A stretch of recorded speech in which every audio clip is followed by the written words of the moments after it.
agriculture as the lead sector to the economic transformation of our country is the place to start, owing to its potential for high and quick returns on investment.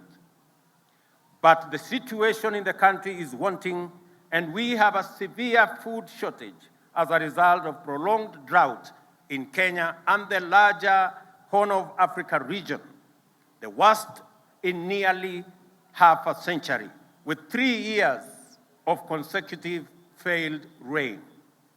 Coupled with this are the extremely high global fertilizer prices.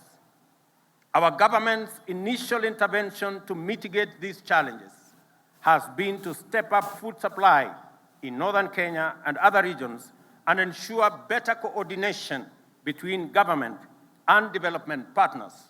And I want to thank my deputy for being an able connector between these partners. We thank our partners for their input that has gone a long way in relieving this dire situation. World fertilizer prices have more than doubled in the past 2 years since COVID-19. The prices were passed on to farmers and the cost skyrocketed to more than 7,000 for a 50-kilogram bag. This had a huge impact on productivity of farmers last year. For example, maize production suffered a deficit of 10 million bags. Our government's first intervention to address the fertilizer challenge and make it available to counties and regions that plant in the short rains was to import 1.5 million 50-kilogram bags and distribute them at a lower price of Kenya shillings 3,500 per 50-kilogram bag. We have also made arrangements to make another 6 million bags of various types of fertilizer available for the long rain season. We have also asked county governments to work with us on the last mile delivery to centers close to farmers so that fertilizer can be easily accessible.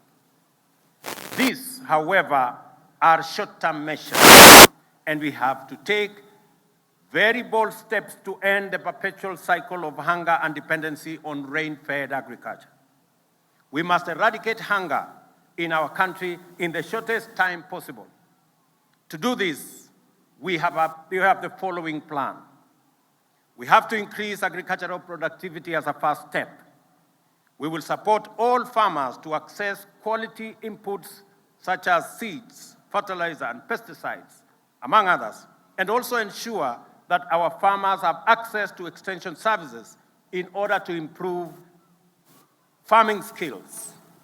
In the short term, we will continue with the fertilizer import program. But in the medium term, the government plans to have fertilizer manufactured in partnership with EAC countries in our region. On seeds, our government will work with local research institutions and both public and private sectors to scale up seed multiplication for all crops. However, irrigation is the ultimate solution in guaranteeing food security in our country.